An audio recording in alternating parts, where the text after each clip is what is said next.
देखिए, सरकार का जवाब तो सतही रहता है। सरकार के जवाब में कोई फैक्ट्स उतना नहीं रहता है, वो सिर्फ जवाब देने के हैसियत से रहते हैं। क्या है कि सदन के अंदर आवाज उठने से एटलीस्ट जन जागरूकता तो होती है, सरकार की गड़बड़ियां जो है उसके प्रति लोगों का ध्यान तो आकृष्ट होता है। तो देखते हैं।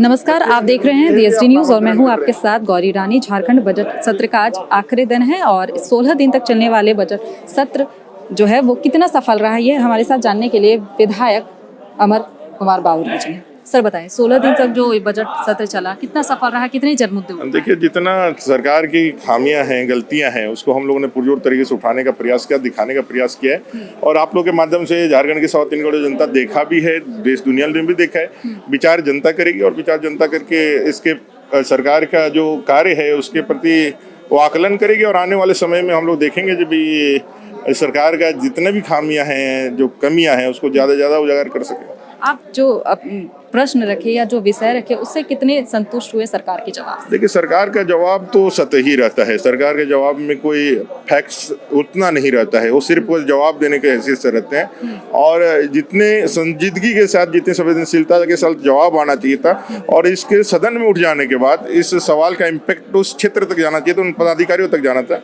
उसमें कहीं ना कहीं सरकार की उदासीनता के कारण इसमें कमी देखने को मिली। उसका आउटपुट जो आना चाहिए था वो आउटपुट नहीं आया। लेकिन चलिए, फिर भी क्या है कि सदन के अंदर आवाज उठने से एटलीस्ट जन जागरूकता तो होती है, सरकार की गड़बड़ियां जो है उसके प्रति लोगों का ध्यान तो आकृष्ट होता है। तो देखते हैं, और इसी का उपयोग हम लोगों ने किया है। अच्छा, आप पिछली सरकार में मंत्री भी रह चुके हैं, तो जो मंत्री होते हैं उनकी नज़र अपने प्रदेश से को लेकर दूसरे प्रदेशों में भी रहती है। क्या कुछ ऐसे मुद्दे आपके भी होंगे, क्या कुछ ऐसे रह गए जिसको नहीं सरकार सुन पाई? देखिए, अभी तो जिस तरह से स्थानीय नीति का जो हमारा जो नियोजन नीति में जो गड़बड़ियां इन लोगों ने कर दी है, और जिस तरह से यहाँ के युवाओं के भविष्य के साथ इन्होंने खिलवाड़ कर दिया है, ये बहुत ही आपत्तिजनक और घोर, मैं कह सकता हूँ, निंदनीय विषय है।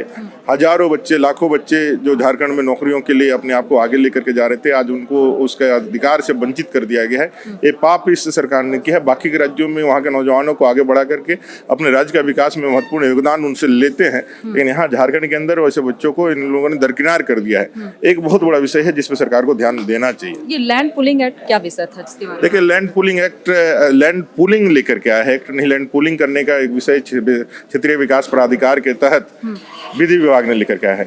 और इसके तहत जो हमारे रैयत है, जो CNT SPT विल्किंसन एक्ट जैसे कानूनों से आच्छादित है, उनकी जमीनों को ये अधिग्रहण करने वाले हैं।